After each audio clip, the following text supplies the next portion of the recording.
It's a truly amazing sight, frightening too. Field after field, thousands upon thousands of acres, a veritable sea of opium poppies. This is Afghanistan, which now produces more than 3/4 of the world's heroin. And it's all so brazen, right under the noses of 11,000 American troops. They argue their war is a war on terror, not drugs. So, this season's crop is on its way to the West, to kids in countries like Australia. And as Richard Carlton found, no one in Afghanistan will stop it. And why would they, when opium provides half of this battered country's income?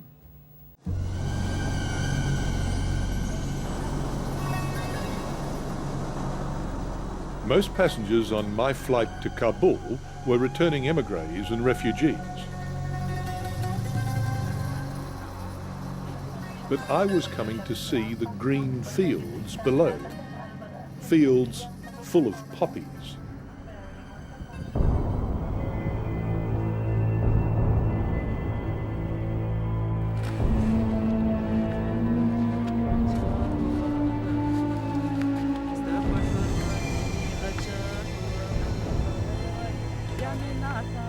Almost every Australian knows or knows of someone who's suffered heroin addiction. It's likely that the raw material for what that addict injected came from right here.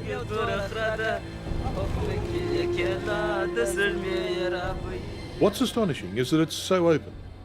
It's illegal, of course, but apparently everybody's into it. There's no embarrassment, no shame, but then if you were dirt poor, would you be doing the same? To call it brazen is to understate the case.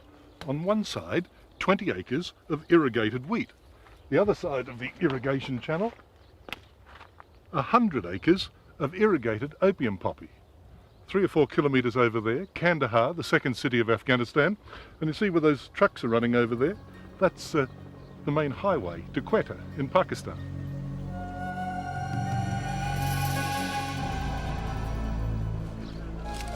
In some countries you'd hang for possessing an ounce of this stuff, but in a country occupied by 20,000 foreign troops, it's being collected by the bucketful a few kilometres from the front gate of the second largest American base in the country. What other words besides bizarre and farcical would describe the circumstance that exists just 1 or 2 kilometres from where we are now? Yeah, it's. I'm speechless about what I see in Afghanistan. Hashmatullah Moshli is an Afghan-born Australian, now back home working for Al Jazeera, the Arab TV news channel.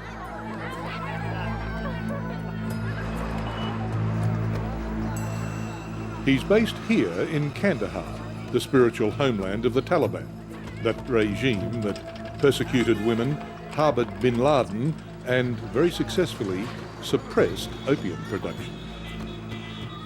The Taliban meant business. They meant business. Then comes the American invasion, the Taliban get thrown out, and production skyrockets again. 2004, almost 100% of all provinces in Afghanistan, they have cultivated poppy. So it's growing all over Afghanistan? All over Afghanistan.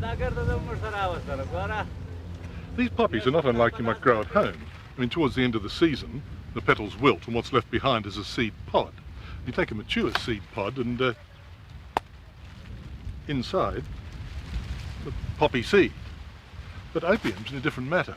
You use a tool like this with half a dozen little needle points on the end, and in the evening, put a scratch in the pod.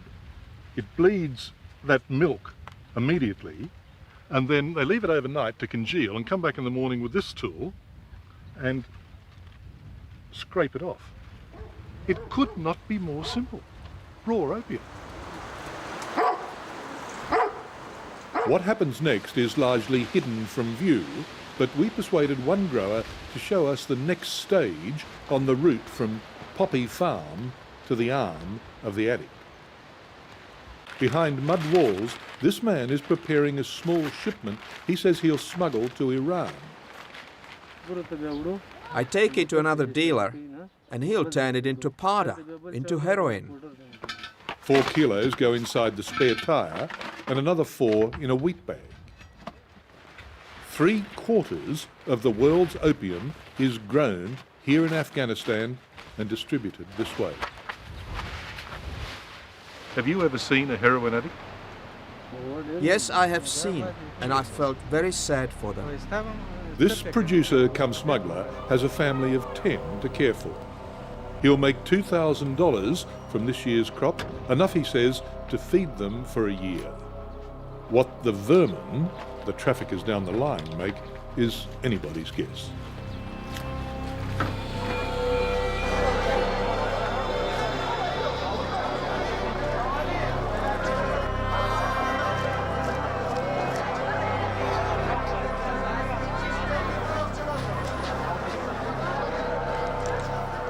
Some of the traders here in Kabul's money market are quite wealthy men. This is a very, very busy place because much of the economic activity of this country is carried out in cash, and that's because much of it is illegal. And that's because half the national income of this country, 50% of it, comes from growing opium and selling heroin.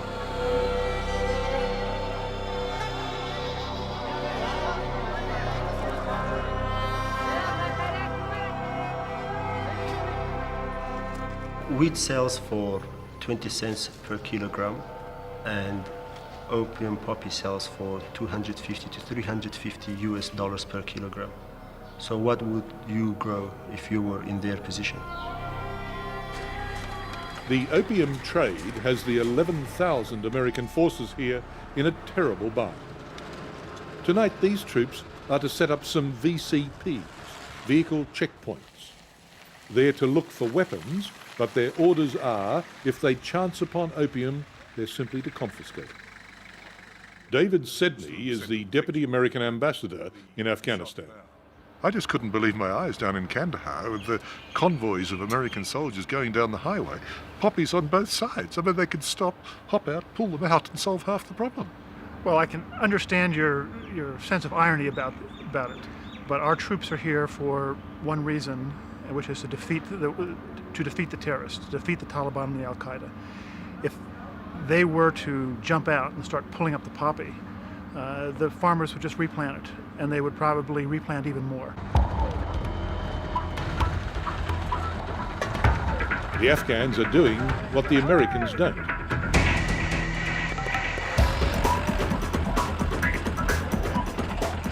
These men are from Afghanistan's counter-narcotics directorate.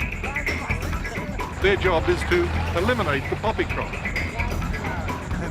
But as you're about to see, eliminate in this part of the world has a very special, even a unique meaning.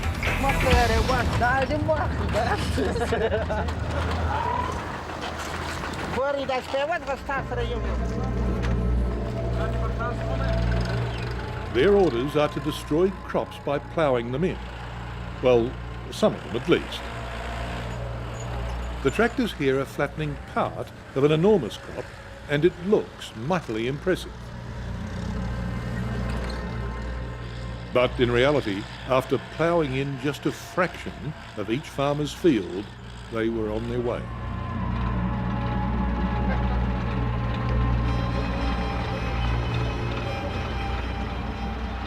This and this, 10 hectares. 10 hectares. Yeah, How many hectares will you destroy?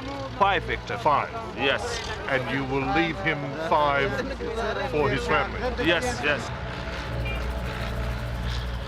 This bizarre approach to law enforcement may well be because the provincial governors and even national politicians are in on the opium action.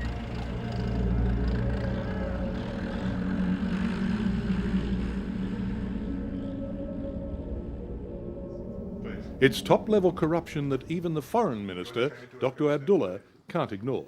So 34 provinces in Afghanistan, each one has a governor. How many of those governors are involved in poppy production themselves?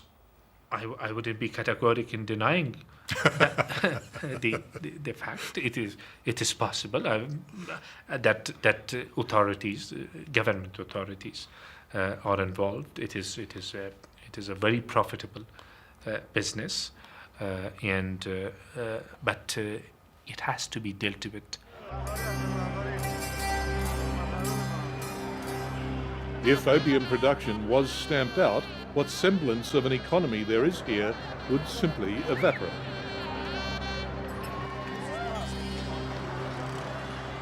As things stand, Kabul is now functioning in a sort of a way. There are many more children in school.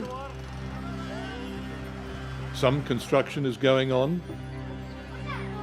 Mobile phones allow the trappings of status.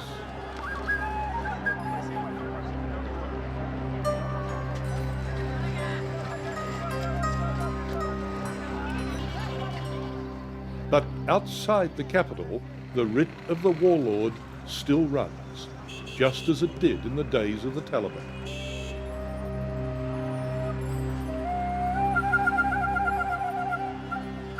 If I say the probability of this country falling back into anarchy is 50-50, what probability would you agree to? The probability is much less than 50, but significant probability, though. But I think it means my answer. It means that we don't have a time to rest.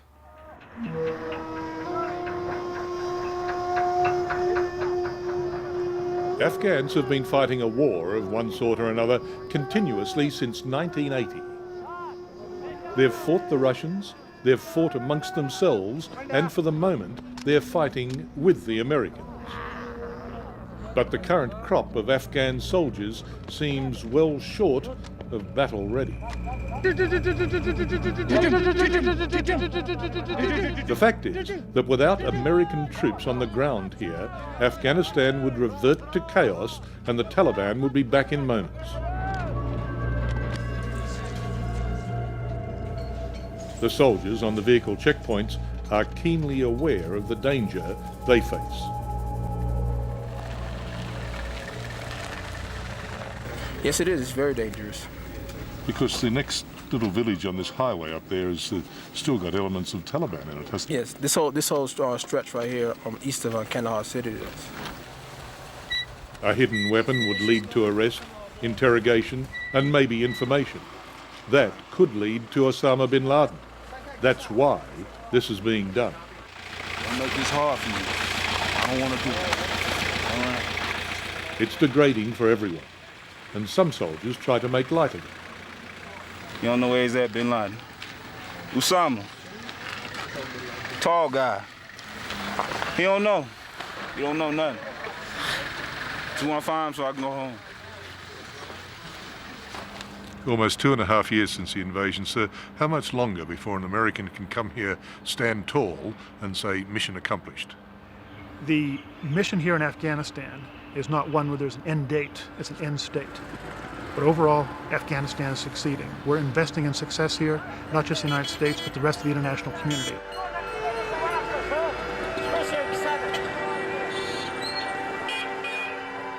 America's capacity for optimism apparently knows no bounds. Yet the inevitable consequence of their present policies is more disaster.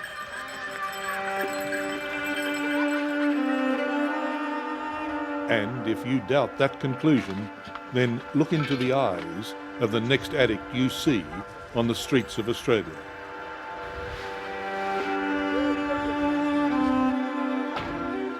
His or her next hit may well be in the back of this Toyota now.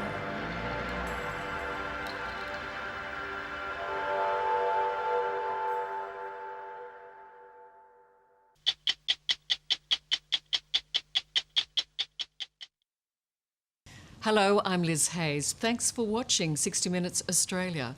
Subscribe to our channel now for brand new stories and exclusive clips every week. And don't miss out on our extra minutes segments and full episodes of 60 Minutes on 9now.com.au and the 9Now app.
We arrest drug dealers. We criminalize people, mainly black and brown people, for possessing small amounts of drugs like weed.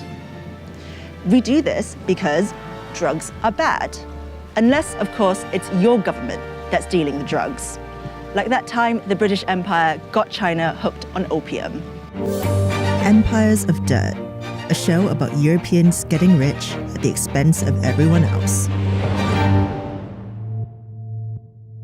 Opium had been grown in China since the 11th century, but it was only until the 17th century that usage really took off, when people realized you could smoke it instead of just chewing it. By the 1800s, there were foggy back-alley opium dens in the streets of Canton, now known as Guangzhou, Shanghai, and even in London's Limehouse on Pennyfield Street. In the early 19th century, Chinese exports like silk, ceramic, and tea were hugely popular in Britain. Opium was one of the few things that the British Empire could trade back. It's estimated that as many as 15 million people were addicted to opium by 1890, making it one of the worst cases of national drug addiction ever seen. They would ship opium grown in colonial India to Canton, where Chinese traders would take it into China. As opium grew in popularity, British trade increased. In 1800, 300 metric tons of opium was shipped into China. 4 decades later, this had increased to 3,500 metric tons of opium. Opium was a highly addictive drug with similar effects to modern-day heroin. Long-term users could experience liver, kidney, and heart problems and could die of withdrawal. Opium use had been banned by the Chinese Emperor Yongzheng in 1729 after he saw the effects of addiction on his citizens, and again in 1796 by the Emperor Jiaqing after everyone ignored the first ban. But Britain continued smuggling opium into China. It was simply too profitable not to. The opium monopoly out of India was worth £981,000 in 1831. That's the equivalent of about £100 million today. By the 1830s, people from every level of Chinese society were hooked on opium. After Emperor Daoguang received reports of mass addiction all over the country, he'd had enough. Soldiers burned all the opium they found. British traders lost 20,000 chests of opium, equivalent to about £2 million. This led to the First Opium War in 1839. The British were so angry that their drugs had been stolen that they sent troops to the region to demand economic reparations for the financial losses they'd incurred while illegally trafficking narcotics into a foreign country. They were also angry that China refused to open up more ports to British trade and had disrespected their traders. Back in the UK, the press depicted the Chinese as barbarians who had insulted the honor of Brits abroad. In an act of war, Britain occupied Hong Kong, then a sparsely inhabited island off the southeast coast of China. In 1841, China ceded the island to Britain. A year later, the Treaty of Nanking was signed, marking an end to the First Opium War. So Britain got what it wanted: money for illegally trafficking drugs into China and a shiny new island base to smuggle opium from, Hong Kong. Opium remained illegal after the war, but the Chinese authorities were basically forced to accept the drug trade into China. Opium consumption ripped through Chinese society like never before. Chinese smugglers quickly realized that if they registered their ships in Hong Kong as British ships, they could keep smuggling opium into China. This triggered the Second Opium War in 1856, when a Chinese ship flying the Union Jack was seized by the authorities. The Chinese crew was arrested and the British flag was torn down. The British Navy, supported by the French troops, retaliated by seizing Beijing and looting and burning down the Imperial Summer Palace. China was forced to legalize the import of opium. With the opium trade finally legal, imports from British-controlled India nearly tripled to hit 6,500 metric tons in 1880.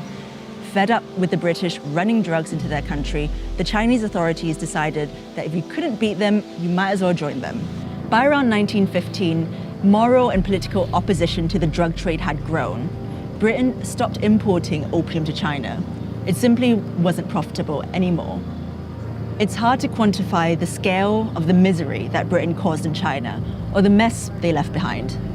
And I know personally because my own great-grandfather was addicted to opium and eventually died of withdrawal in Hong Kong.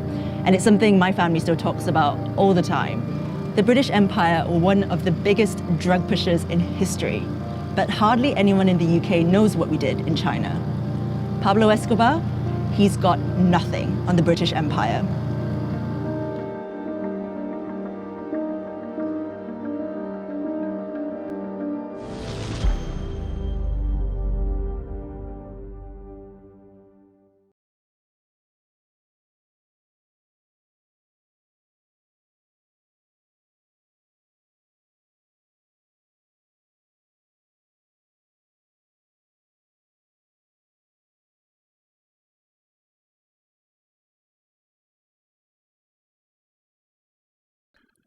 Kubla Khan by Samuel Taylor Coleridge. In Xanadu did Kubla Khan a stately pleasure dome decree, where Alf the sacred river ran through caverns measureless to man, down to a sunless sea. So twice 5 miles of fertile ground, with walls and towers were girdled round, and there were gardens bright with sinuous rills, where blossomed many an incense-bearing tree. And here were forests ancient as the hills, enfolding sunny spots of greenery. But oh, that deep romantic chasm which slanted down the green hill athwart a cedarn cover, a savage place, as holy and enchanted as ere beneath a waning moon was haunted by woman wailing for her demon lover. And from this chasm, with ceaseless turmoil seething, as if this earth in fast thick pants were breathing, a mighty fountain momently was forced, amid whose swift, half-intermitted burst, huge fragments vaulted like rebounding hail, or chaffy grain beneath the thresher's flail. And mid these dancing rocks at once and ever, it flung up momently the sacred river. 5 miles, meandering with a mazy motion, through wood and dale the sacred river ran, then reached the caverns measureless to man, and sank in tumult to a lifeless ocean.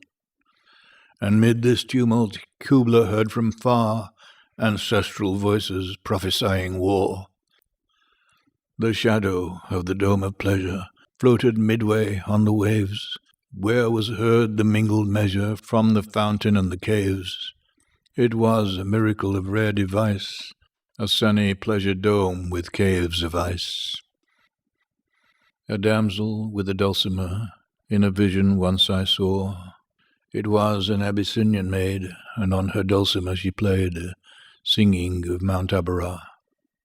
Could I revive within me her symphony and song, to such a deep delight 'twould win me, that with music loud and long I would build that dome in air, that sunny dome, those caves of ice, and all who heard should see them there, and all should cry, beware, beware, his flashing eyes, his floating hair. Weave a circle round him thrice, and close your eyes with holy dread, for he on honey dew hath fed, and drunk the milk of paradise.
Nearby.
This is Susan.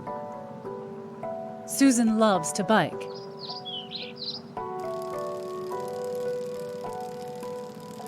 While out for a ride, she falls and breaks her arm.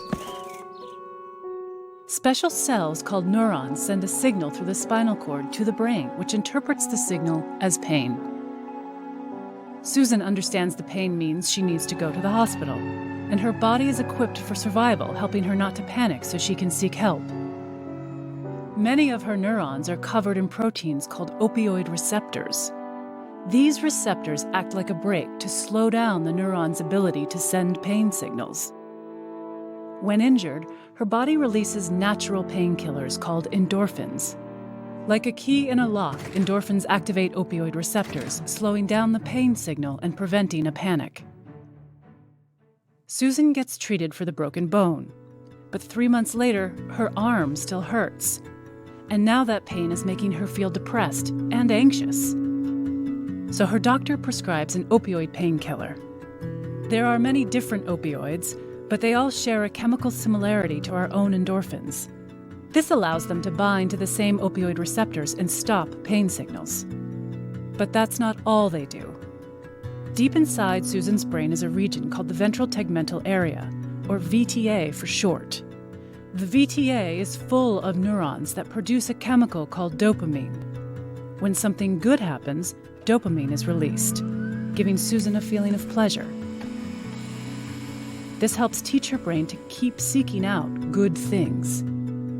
To keep dopamine neurons in check, inhibitory neurons keep the brakes on until something good comes along. Just like the pain neuron, these neurons are covered in opioid receptors. When Susan takes the painkiller prescribed by her doctor, the opioid receptors turn off the inhibitory neurons and release the brake on the dopamine neurons. The rush of dopamine temporarily eliminates Susan's depression and anxiety, and she feels relief, calmness, and even euphoria. As Susan continues to take the painkillers, her brain responds by trying to regain its balance. Her inhibitory neurons work extra hard even when the opioid receptors are activated, and it becomes harder and harder for her dopamine neurons to release dopamine. Susan finds that she needs to increase her dose of painkillers in order to feel comfortable. This is called tolerance. Eventually, Susan's pills run out. Inhibitory neurons that had been working overtime are let loose, clamping down on those dopamine neurons and shutting them off almost completely. Now, not only is Susan in pain, but the depression and anxiety come back. On top of that, Susan feels ravaged by an inescapable physical sickness far worse than any flu. Susan's body is going through withdrawal. Most people who take opioids for a long time tend to experience some withdrawal, but they can still stop taking the pills and return to normal. But for people like Susan, it's not so easy. Her genetics and the environment she grew up in put her at a higher risk for addiction. Her withdrawal symptoms aren't just unpleasant, they're unbearable. Susan thinks the only way to feel normal is to find more opioids. And this is how the cycle of opioid addiction emerges, driven by a brain trying to regain its balance. But there is hope for Susan. Though the road to recovery can be challenging and there may be setbacks, treatment can retrain Susan's brain. With the help of medication and therapy, Susan finds pleasure in her life once again.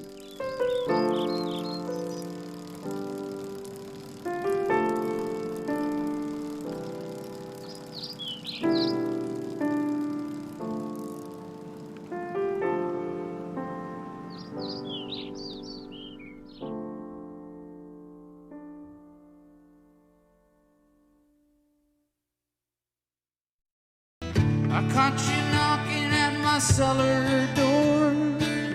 I love you, baby, can I have some more? Oh, the damage done. I hit the city and I lost my band. I watched a needle take another man. Gone.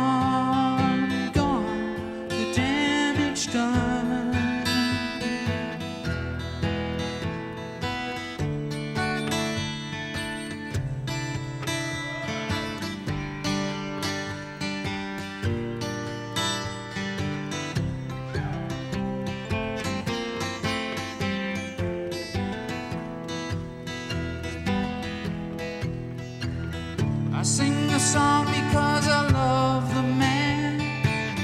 I know that some of you don't understand.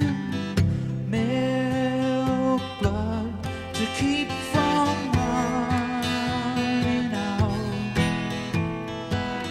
I seen the needle and the damage done, a little part of it in everyone, but every junkie's like a setting sun.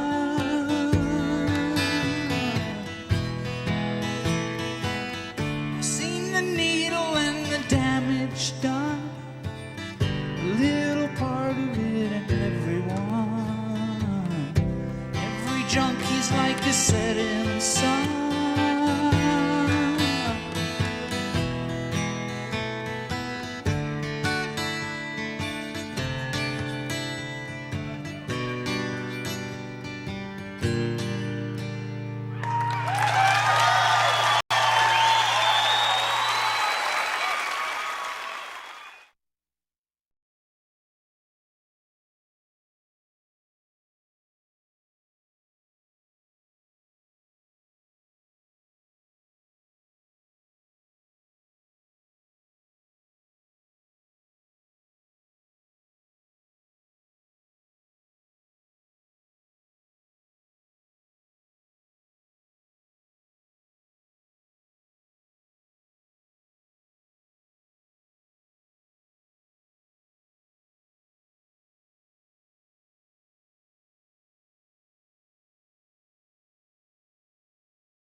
You want to join me here? Won't you be seated, please, ladies and gentlemen? Come on, Dr. Jaffe and Mr. Krogh, Mr. Ehrlichman. Fine. All right. Ladies and gentlemen, I would like to summarize for you the meeting that I have just had with the bipartisan leaders, which began at 8 o'clock and was completed 2 hours later. I began the meeting by making this statement, which I think needs to be made to the nation. America's public enemy number one in the United States is drug abuse. In order to fight and defeat this enemy, it is necessary to wage a new all-out offensive. I have asked the Congress to provide the legislative authority and the funds to fuel this kind of an offensive. This will be a worldwide offensive dealing with the problems of sources of supply as well as Americans who may be stationed abroad wherever they are in the world.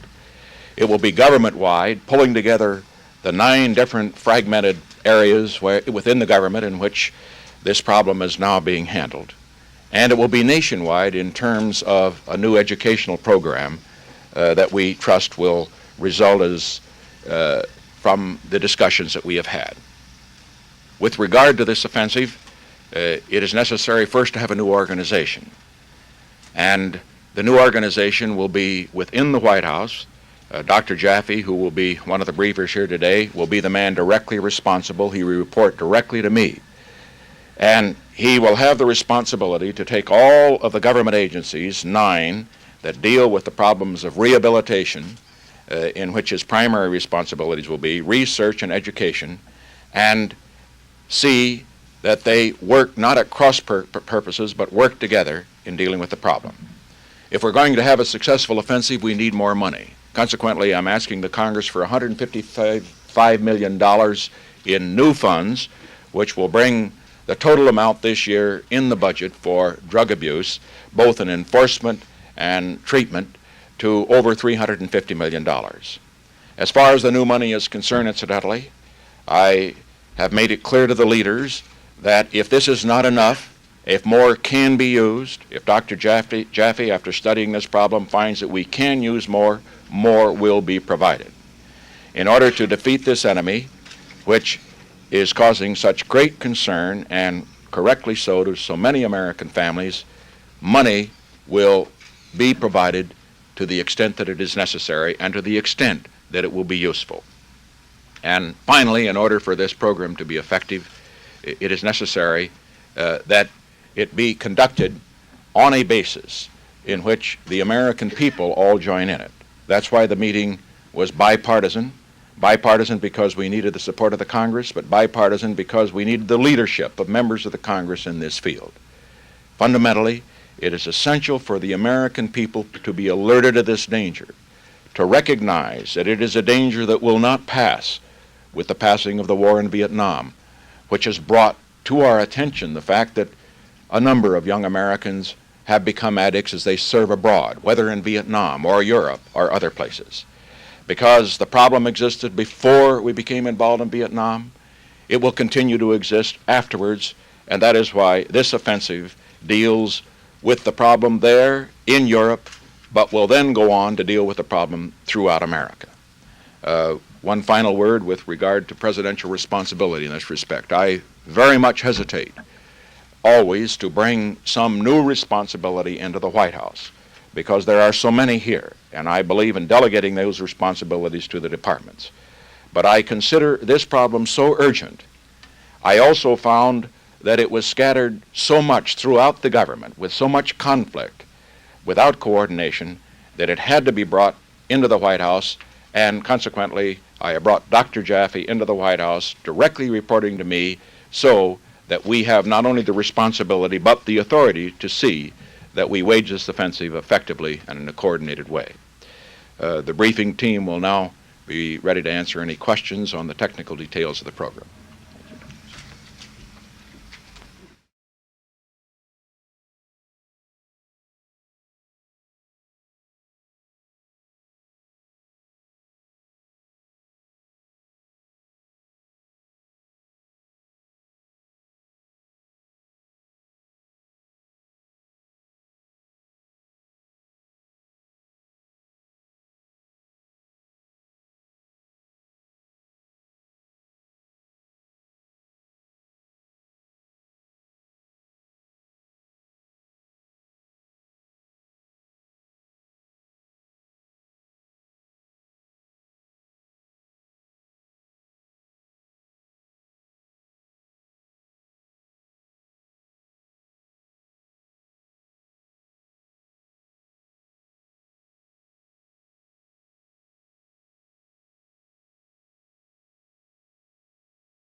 Then, yeah, there you go. Yeah, there's like a tiny little bit. Just a drop or two. It takes a little while. You have to tap it. There you go. Close it and shake it.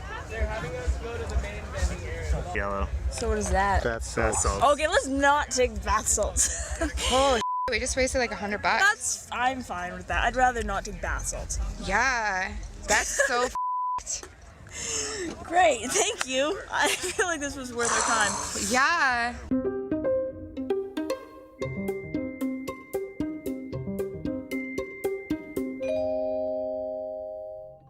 I am Adam Akhter, and I'm the founder of the Bunk Police. I am from Texas. I'm an Eagle Scout, trying to do a good thing for the planet.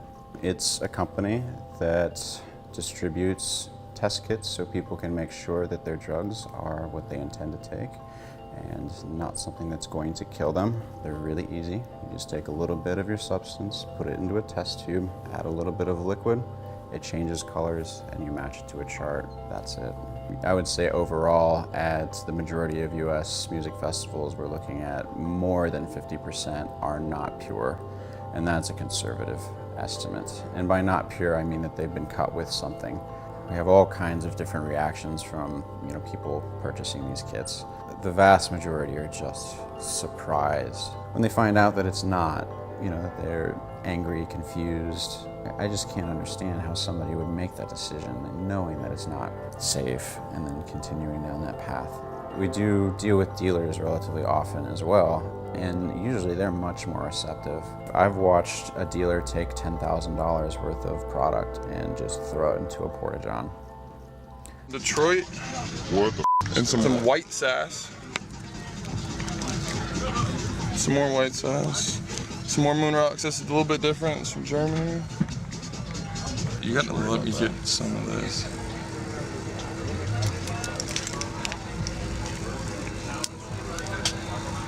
Alright. That is just about as clean a reaction as you can expect from DMA. This whole thing didn't really start by accident. I was looking for something along these lines. I wanted to make my mark on the world, and this just dropped into my lap. Just on a whim, I'm looking around the net and I find this forensic supply company, and they sell to the police, and it's actually police only. But I tried to order anyways, and the order went through and they showed up in my house. So I took these to the next festival that I went to and discovered something very alarming. As it turns out, most of the MDMA in particular at this event was synthetic cathinones. Most people know them as bath salts. Just put one of each, just a little bit. This is the MDMA I bought off. This guy came around, he told us, he tested it, and yeah, and then this stuff we tested, and we don't have a fucking clue what it is. MDVP. MDVP, and that's a big fucking rock. Yeah. I'm just gonna toss that back in there. Okay. I'm gonna test these two, and then I'm gonna put the kit next to it so you can see.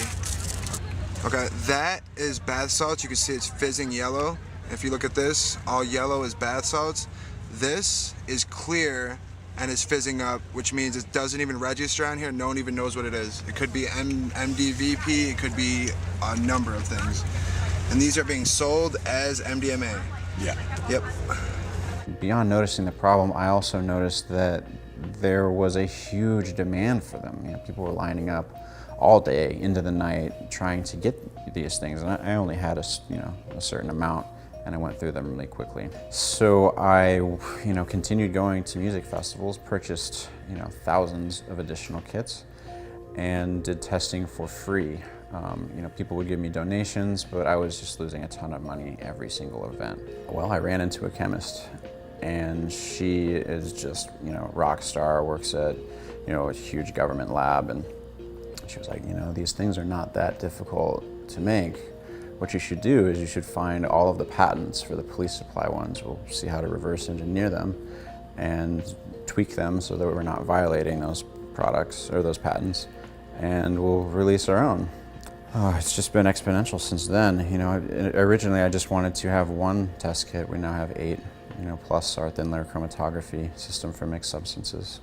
This right here is our brand new fentanyl test kit, meant to kind of address the opioid epidemic. And as you can see, it's just a little tiny strip, kind of like a pregnancy test, and it works in almost exactly the same way. The subject of fentanyl is massive at this point. You know, people are dying, you know, not by the dozens, but by the tens of thousands across the US and especially Canada. So we've actually been working on a solution to this problem for years. And in fact, that's what our thin layer chromatography kit was supposed to accomplish in the first place. And so our goal is to distribute as many of these fentanyl test kits as possible and educate them about their use. So this one works about the same way as the marquee. Just add a little bit of that. All right, now as you can see, it is turning a pink color very fast. So that is the way DMT would react, or very similar to the way DMT would react.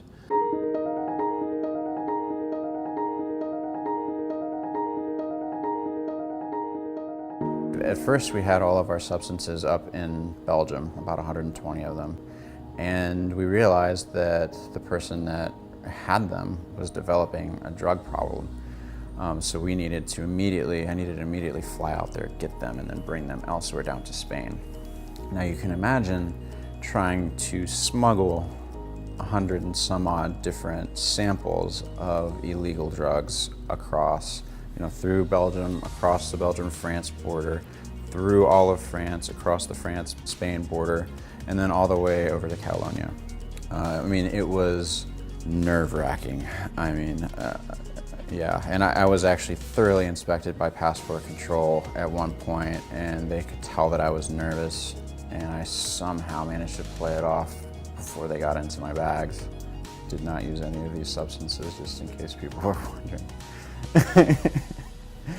Just a little champagne. Over the course of the next 4 years, we acquired every single substance on the market, totaling 275.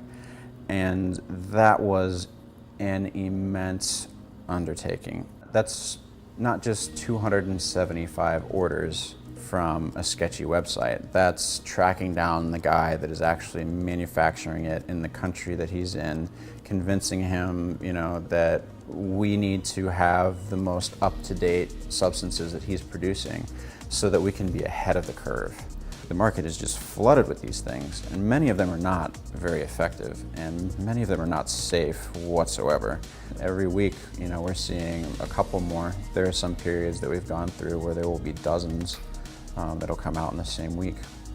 And it's a vast market that just keeps exponentiating and spitting these things out.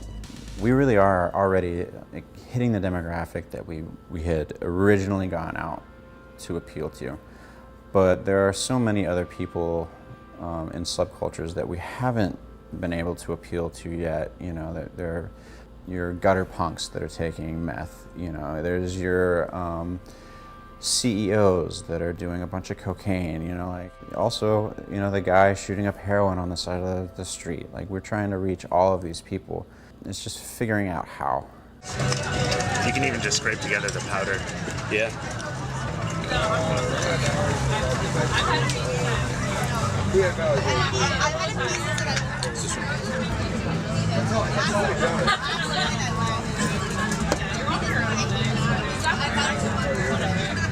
Are you gonna do one of these? I gotta go. I'm sorry. I gotta go. No way. No, I heard you. So I'm about to get that wad of money back. So are you. What makes it worth it is knowing, you know, how many lives I'm able to change. A lot of people kind of use, you know, overdoses and deaths as the barometer for, you know, how bad the drug problem is, but that's not the only facet to this. I think about lives and minds. You know, you can damage yourself physically, you know, for the rest of your life just taking one substance. I've been pulled over with massive amounts of test kits on me multiple times. One of them being this year on the way to Burning Man. We were pulled over for not having our headlights on. So they took us out of the vehicle and they found 300 test kits in a duffel bag. And there were 7 police officers there. It was a drug task force.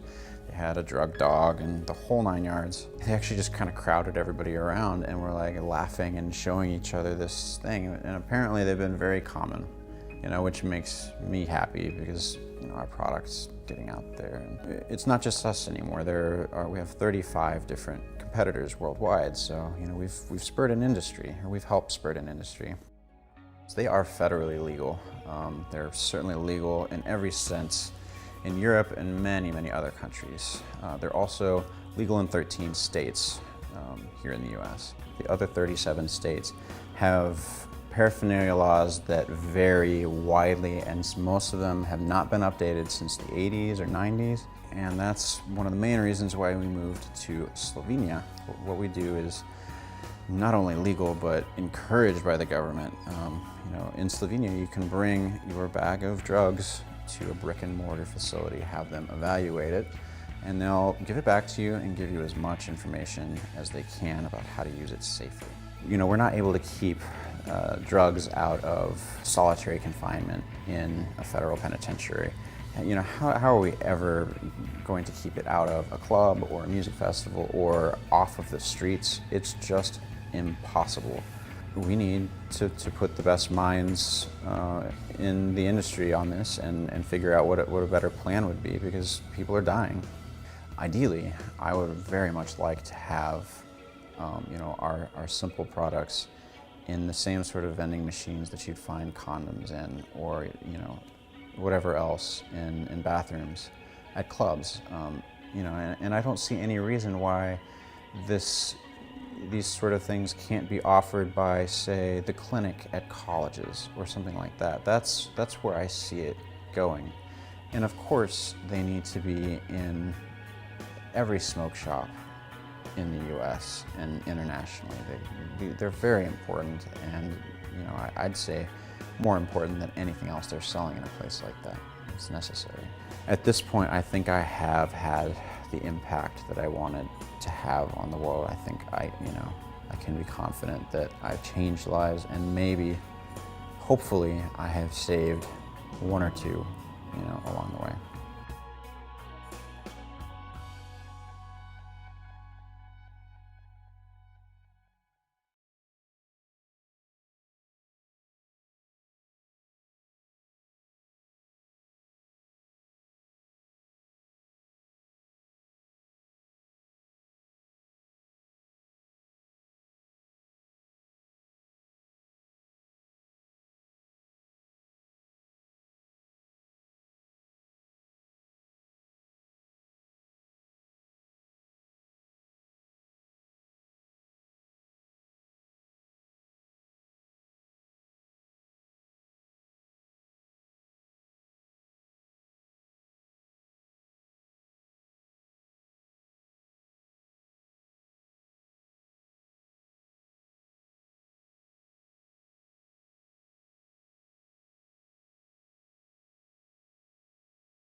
I'm thrilled to be here with you to share this.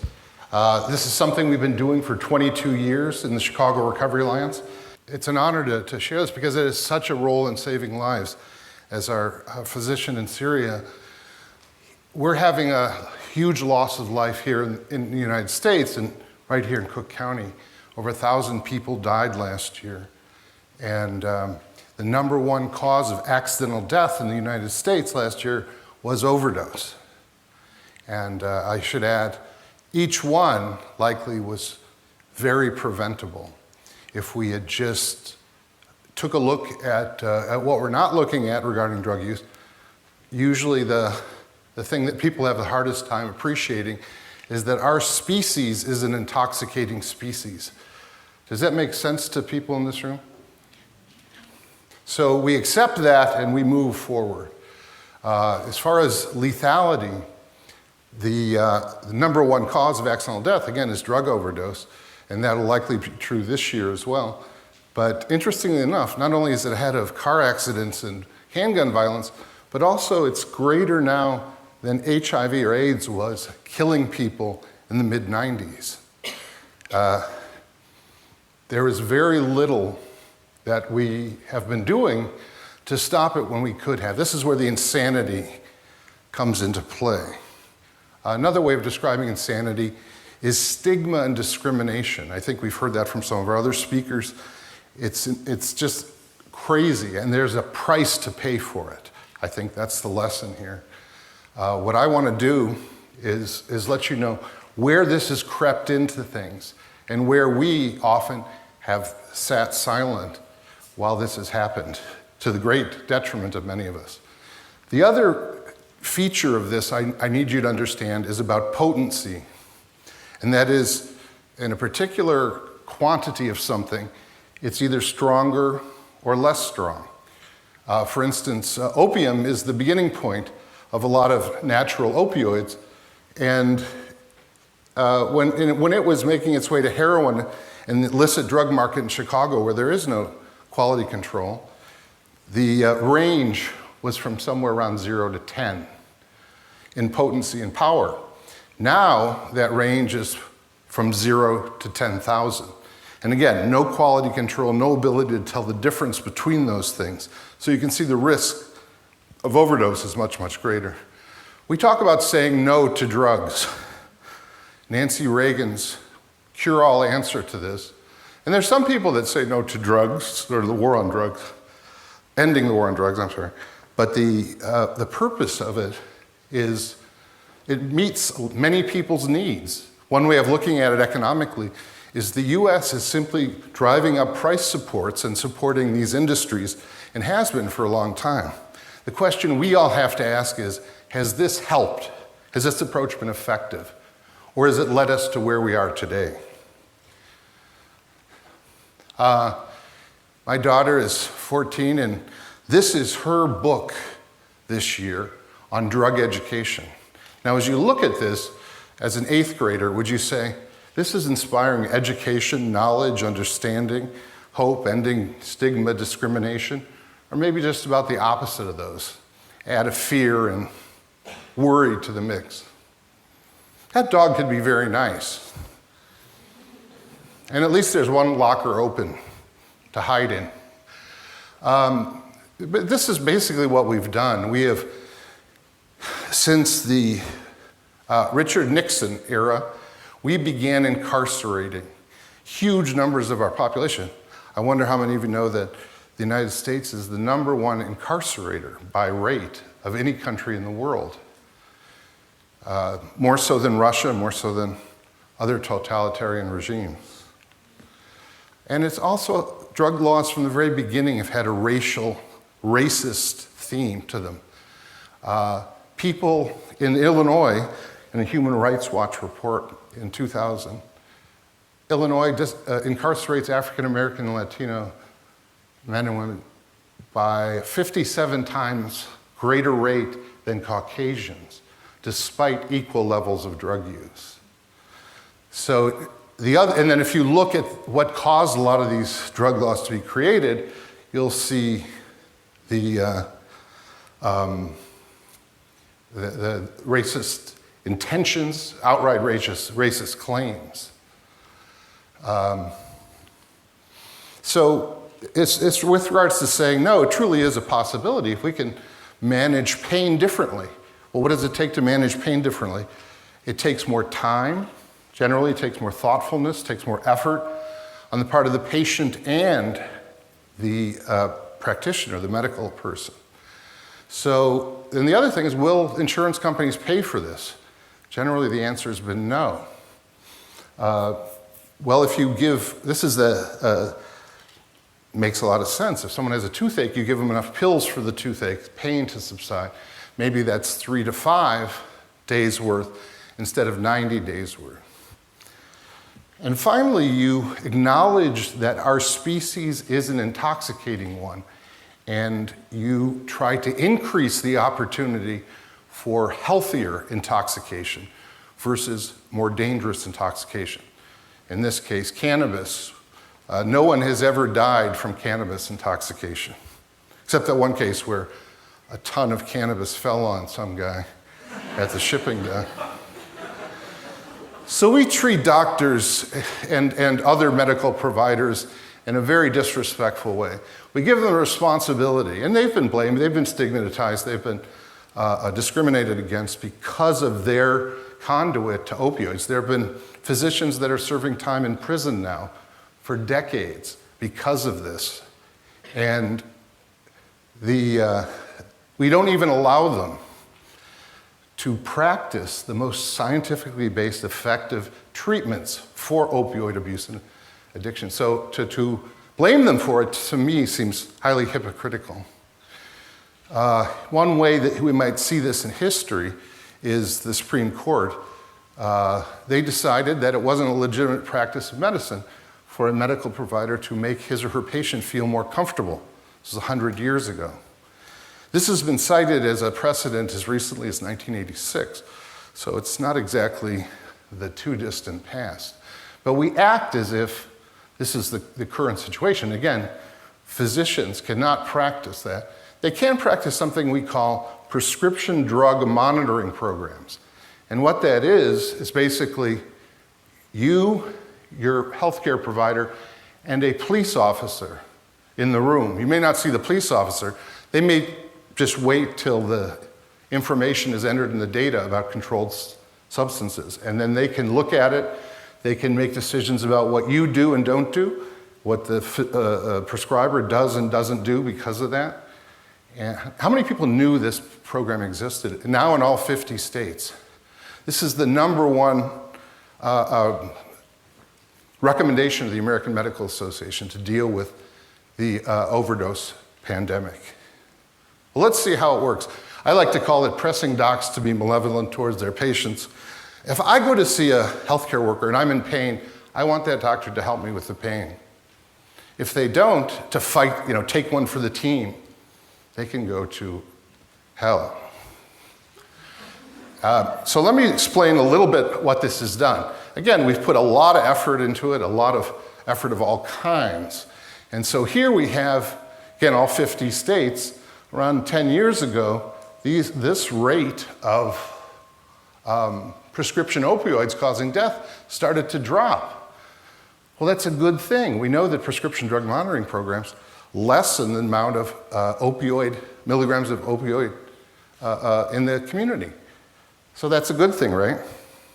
Well, it's good if you only look at this, but if you look down here, at around the same time, heroin, and a little later, fentanyl, the highly potent synthetics, start shooting way up. These are people we call pharma refugees, people that have been alienated from the medical system and going into illicit markets where there's no control of potency.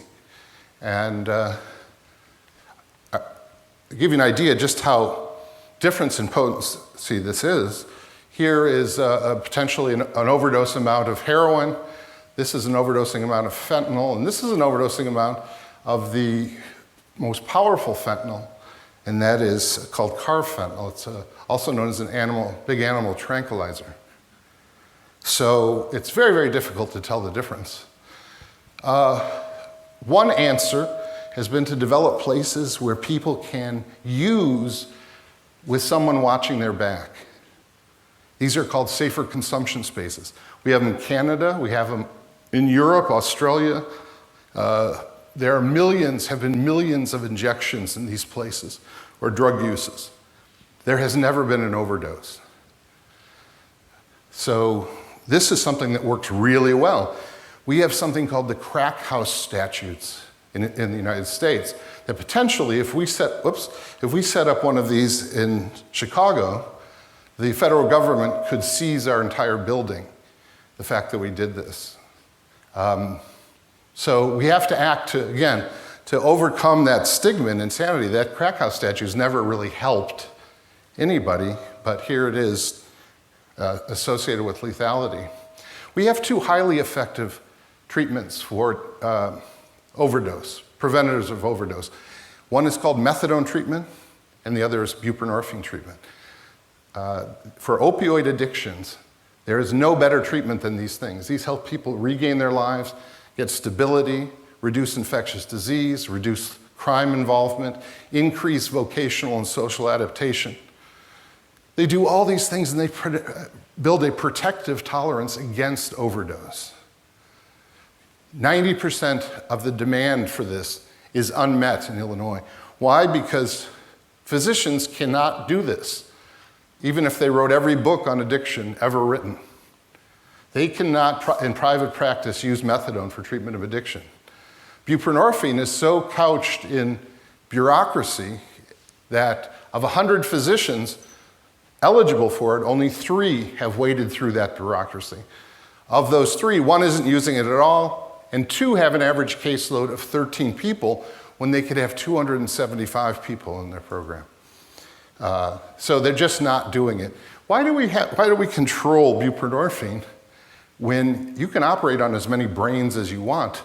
No one's stopping emergency room doctors from doing whatever procedures are necessary to save life. But if you're a physician and your patient experiences one of the side effects of an opioid prescription, you cannot help them with the most effective treatment, or you have to go through a lot of bureaucracy and DEA oversight, police watching you to otherwise try to do something.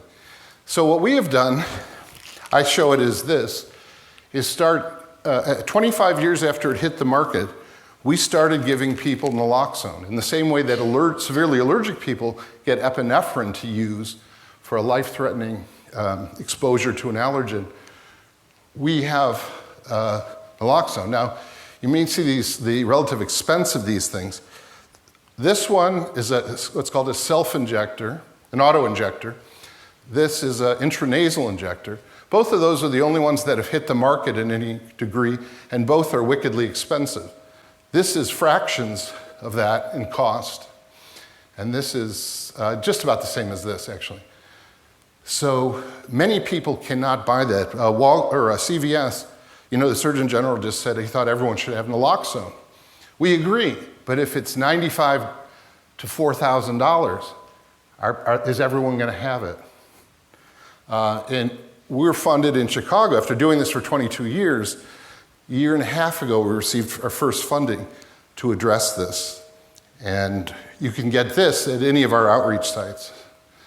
When we first started doing this, we found a 30% reduction in opiate overdose related to giving people the antidote. It's a pure antidote. It does nothing else but reverse overdose. And then the synthetics started again. So there are 3 things we grapple with here, and I urge you all to focus on. One is so-called morality. To me, the only morality is in saving life. To make money off of this, first and foremost, instead of helping people stay alive, is equally unconscionable. And by using resources for interdiction, arrest, adjudication, incarceration, things that don't make any difference, I would argue PDMPs as well, we are making the matter worse. Spending money, overturning obstructive bureaucracy, and telling the police to focus on other things because their attention here isn't helpful is where we hope to go. So release the antidote, in summary. Anypositivechange.org or our card, which you can see up here. You can get this for yourself. Just come on in, you learn about it. If you watch the video on our website beforehand, just takes minutes, and then all for free. And then finally, empowering the best practice in medicine of substitution therapy, both as medical providers and as public health people. Get rid of the obstacles to saving lives. I hope you join us in doing this. Thank you.